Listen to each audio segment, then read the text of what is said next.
Hey everyone, thank you so much for joining me for day one of the 5-day video series all about how to teach what you know. I'm so excited to spend the week with you and the next 5 days with you. And today's topic is all about the mindset to thrive in order to believe in yourself and trust that you have something to offer and start making a living from sharing your gifts, teaching what you know, and launching a meaningful business that you love.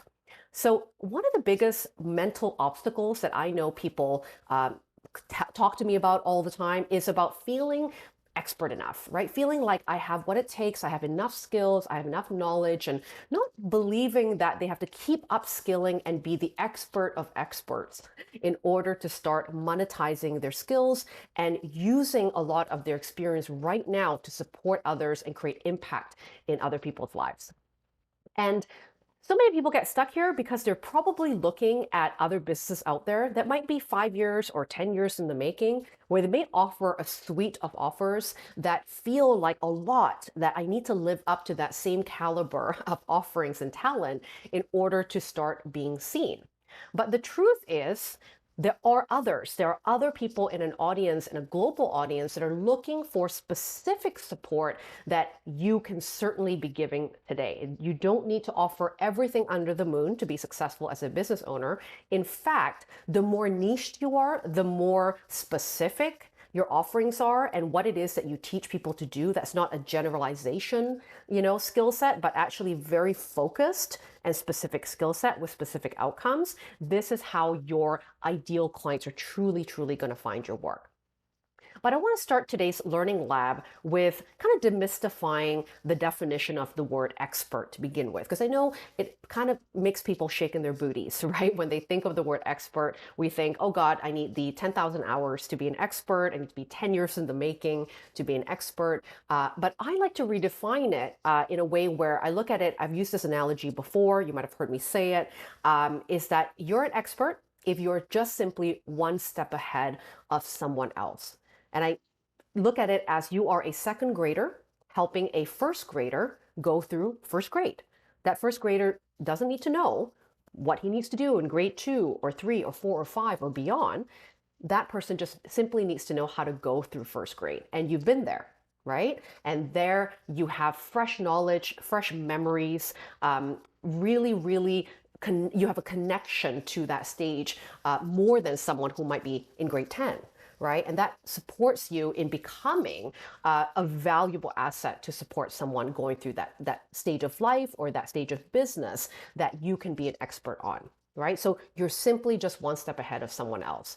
Now, what's the benefit of having that scope of work to be so specific? Instead of giving everyone everything, it's just focusing on who's that person behind me that I need to be helping. Well, for one, you will have specialized knowledge in a particular area and therefore allow yourself to do deep work. And especially if you're looking to launch a service-based business, deep work is really important, right? In people seeing that prestige, that premium offering, that specialized offering that they're coming for. Because if you're doing things like one-on-one work or teaching courses or holding workshops, this specialized knowledge really helps people, A, to find you more effectively because you're offering this one thing. And it also allows them to identify that they're the right person to be working with you because you are so focused on a particular stage of the marketplace and they can self-identify that they belong there. And the secondary benefit for you as a business owner is that you're going to feel pretty deep empathy and understanding for that particular stage of the problem because you've just either recently experienced it, you've overcome challenges in it, not too long ago. And again, you're not a 10 years later kind of person. You're someone that really recognizes and can have deep empathy for what someone really struggles with right behind you, right? So if you redefine expertise, as long as you're one step ahead of someone else, you can offer value that really releases that pressure and that limiting belief that might exist within you to think that you don't have anything to offer today. And so we're going to change that mindset and allow you to give yourself permission to start sharing your gifts today. So in this learning lab today, I'm going to go through what you can do versus what you want to do, right? When you look at the skills, the life experience, and professional training that you currently come with. I'm going to talk about why it is important to really have boundaries around your scope of work and what this looks like for different examples, as well as my own. And also the importance of choosing your lane and specializing in a particular area of work to really stand out in the marketplace. All right, let's get going on today's Learning Lab. As you start reflecting on the work that you're capable to do today and the areas of skills and experience that you're expert enough to start making a living from right away, I want you to think about what you can do. And that's the left column here, right? Things that are your skills, professional training you come with, experience from your professional career. And don't forget also the School of Hard Knocks, which is just experiences that you've accomplished in your personal life that may have nothing to do with your resume, but certainly reflect on particular milestones in your life that were really meaningful to you. Perhaps it caused you to learn a skill set, a mindset, right? Things that have really changed the course of your life that you may actually want to integrate in how you approach helping people. And you can take a little inventory of that. I like to use a little sticky note wall sometimes and just start writing and brainstorming some skill sets that I come with and life experience that I may have forgotten about. And then I start to think about, what do I want to do out of all the things I know how to do? And that might be somewhere that you take this pause as well to reflect on, where are those areas of your skills and your experience that feels like flow, feels really natural in your tendencies, feels like you really enjoy sharing them. You maybe find yourself obsessively talking about them quite often, reading books about it. And then those are the areas that you really want to highlight, right? Things that you enjoy the most, and can see yourself really having conversations with people on. It can also be areas of work that you can see expansion and growth, where you don't mind upskilling, investing in further knowledge, and know that you won't be counting down the clock when you are watching videos, taking courses, or generally gaining more knowledge within that area of work, and you know that you have deep interest in it. And finally, what's that comfortable scope of work of all the things that you know how to do? Maybe there are areas of work where you may have done several different things in your corporate career, where you have to wear different corporate hats, and not all of those areas you truly enjoy. But if you were to have autonomy over your own business, your own work, the work that you truly want to do, where are those areas of a scope of work that feels really comfortable for you to perform, where it doesn't take too much effort for you to know what to do, and therefore could be a big clue to the kind of work that you can start to focus on in order to make a great living. So you can choose your scope of work within the boundaries of what you're called to do today and be capable to help others right now. As I mentioned, you don't have to be the expert of experts to start making a living from the gifts that you have, but knowing how to focus on your lane and choosing your piece is going to be really important for you to feel specific enough and also confident enough to start sharing this work. This is a great example of where I started, just to give you my own roadmap of when I started my business almost 8 years ago. Where I started was corporate transition coaching, because that was sort of what I knew how to do and had accomplished for myself, that I felt comfortable in that scope of work to do coaching on. Right. So I focus a lot on, how do I help people find values aligned life choices? How do I help them to reevaluate what was priority for their lives and start making and taking more actions towards those values driven decisions that they may not have been doing previously before.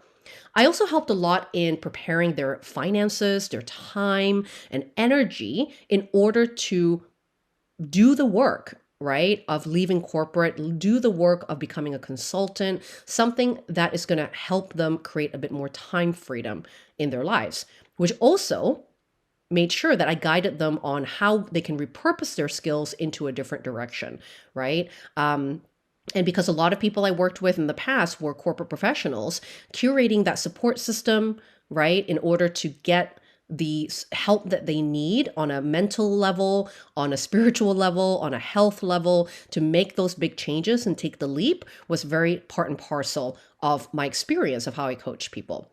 And definitely goal setting and habit change, because in order for us to leave what's familiar, right, leave the 9 to 5, we have to set new goals and be able to change our behaviors with new habits in order to achieve something different. So this is where I started. I didn't coach on business. I didn't coach on solopreneurship. It was truly all about the human behind that change, and corporate transition coaching was my specialty.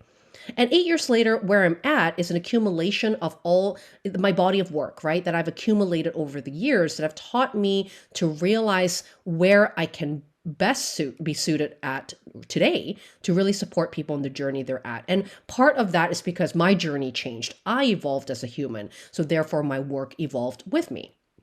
And so today I'm a work reinvention coach and a solopreneur strategist. I work with business owners. I work with up and coming business owners and corporate transitioners in order to look at their body of work in a very different direction and build meaningful work and fulfilling work in their offerings. And a solopreneur strategist is sort of my specialty as well, because I'm kind of a company of one kind of girl. After suffering a major burnout, having a big team and sort of trying to build an empire, I realized that I prefer to have a lifestyle freedom business. I prefer to have simplicity, partly because I am a minimalist at heart, and that value wasn't being integrated in how I operated in my business. So it really changed the course of how I taught what I coached on, because now my beliefs are around meaningful business foundations, right? Really designing a business from your genius zone and designing the kind of work that you can't wait to wake up every morning to do. And also, how do we simplify running a business so that we don't get caught up in the hustle mentality and not have the lifestyle freedom that we started a business to experience? And in order to do that, a lot of my work is helping my clients redefine success, to not compare themselves to other people and understand what is truly enough for their version of success. So as you can see, there is an arc of evolution that happened from 8 years ago, right? Where I started, what I knew how to do, staying in that lane. And then as I evolved, this work grew with me. It evolved and expanded into an area of work that feels really meaningful to me, partly because I had to go through a lot of pain and my own hurdles to discover something that felt more fulfilling and joyful. And as my clients grow with me, they too are desiring a very similar approach to living and working. And so know that, from looking at my own journey, things change. They're allowed to change. You're allowed to evolve, and you don't need to get it right for the first time. And it's just what's right for right now is what I like to say. So the business that you might start with, the work that you teach may not be exactly the work you die with. Right? It is going to be the work that evolves into a bigger body of work down the future. So I want to give you a couple examples of what I mean by choosing your scope of work, just to give you some ideas about what you might be thinking about when it comes to your scope of work. So let's say you are someone who is interested in writing a book for others or editing a book for others.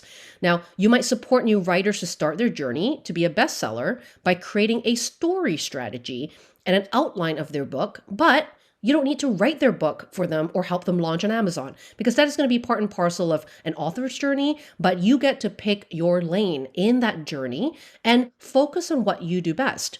So, for example, when I have clients who are excellent editors, but they really can't be bothered by doing a marketing plan for a book launch, that's okay. Because the more that they specialize in, storytelling strategy, narratives, character development, right? The areas of what makes a book actually good and readable, and has ingredients of what a bestseller would entail, that's going to really kickstart that author's journey to really have a product that is good enough to sell. And not only good enough, but it's going to be well read, it's going to be well thought about, instead of just, holding some or authors that think that, if they just write a book quickly, they'll become a bestseller and just focus on the marketing. You might be an author or an editor that is going to believe that if you wrote a great book and you wrote a book that is going to change the lives of others, or it's an entertaining book that is on trend with the marketplace, that's going to give you a better chance of becoming a bestseller. So choosing your lane is also about choosing what you believe in. That's really going to cause the biggest results in your opinion, right? So think about that as you think about your scope of work as well, because you don't need to solve every single problem, but you do need to stand tall, right, in the mission and the belief and the purpose behind what you're truly doing today. Another example is, let's say you're a marketing coach, or you would love to help people um, do marketing better, right? Or you have a marketing background, and perhaps your target market are coaches. So you might help new coaches figure out the value of their work and the right content angles to attract new clients. Let's say you're an excellent messaging person, right? You may not need to create their entire marketing plan, like teach them how to use social media or email systems or Facebook ads or whatever else that entails in, the modern day marketing. You can certainly just stay in the scope of work that is in your genius zone, which is actually finding out what are the storytelling pieces that are most aligned with the mission of their brand, and how to tell those stories in educational content, in entertaining content, in content that really matters to attracting their new clients. That is an area that lots of people struggle with. And if they get that right, perhaps social media might actually be easier, right? So thinking about, again, what's that root of the problem? What is the thing that I can really help with, that I can specialize in, that isn't the whole shebang, but is one part of the journey that would make a huge difference in how your clients experience results. Another great example here is, let's say you are a course support person. Maybe you have a teaching background, you have lots of expertise around curriculum planning, or just generally knowing how to design a great course for students. Now, you can teach course creators how to design a fantastic curriculum and engage students with learning and development techniques, but you don't have to help them market their course or learn the techie bits to launch the course, because those are going to be questions the course creators will have. But again, staying in your lane with the niche of learning and development, learning how to teach better, learning how to make sure people actually finish the courses that that they start, right? That is going to allow them to sell a valuable course and not worry so much about snazzy marketing, because their product is going to be able to stand alone in a beautiful, position, just because it's such a kick-ass course and people actually receive great results from it. And from that, maybe there are referrals, maybe there are repeat clients that don't even require deeper marketing. So choosing that lane, choosing what is the skill set within teaching, within course creation that you specialize in, right? If you're in this realm, is going to be a lot more beneficial for you to niche down rather than trying to solve all the problems for course creators. So hopefully these 3 examples give you a bit of a clue as well about how to create those healthy boundaries around your work so that you can feel expert enough to share your work today, and also really know and be very clear about what kind of people might be attracted to this stage of the work and what you might create to solve problems in this stage of their journey. So I want to end today's video lesson with these prompts. What are the skills, experience, and type of work that you want to share, right? Again, not what you know how to do, what you want to do. There is a difference. And what do people come to you for often right now? If you aren't able to brainstorm some of that amazing gifts that you might have, sometimes we're a little too close to ourselves to know, right? To see the forest from the trees. You might have to think about, in your regular life, in your job, in your personal friendship groups, what are people coming to you for that they seem to recognize is your genius zone, are the gifts that they appreciate from you? And what specific problems do you want to solve? What do you see in the world that you want to contribute to? And where do you want to start and stop? Where are your boundaries around the things you want to do, right? Kind of similar to what I started with, corporate transition coaching. As much as there was a lot of questions about business launch, I just didn't want to go there because I hadn't yet proven myself as a successful business owner. And that just felt ethically right for me to do. And so I had to pick my lane and believe the value that I was providing in that support of corporate transition, that transitional dealing with uncertainty and change, dealing with the life choices that they're making. I knew that that was one of the biggest turning points for me once I got clear on that, on those foundations, that it then kickstarted my journey to be a business owner. So staying in your lane, getting your experience going, you can evolve and upgrade to other journeys, stages of the journey later on if you wish, but you don't have to do it right away, right? And that is how we learn of how our expertise can be really, really valuable at where we're at today. All right, I want you to think about these questions today. Think about them, write them down to prepare us for tomorrow's video lesson on day 2, where we're going to dive into how to discover the combination of gifts, skills, and knowledge into this, what I call the sweet spot for your meaningful work that you can turn into a profitable and purposeful business that is authentically you, right? If you want to make sure this business encompasses who you are, the values, the personality, right? Your approach to work, right? What is your genius zone work that you're meant to do? You don't want to miss tomorrow's video lesson. I'll see you then.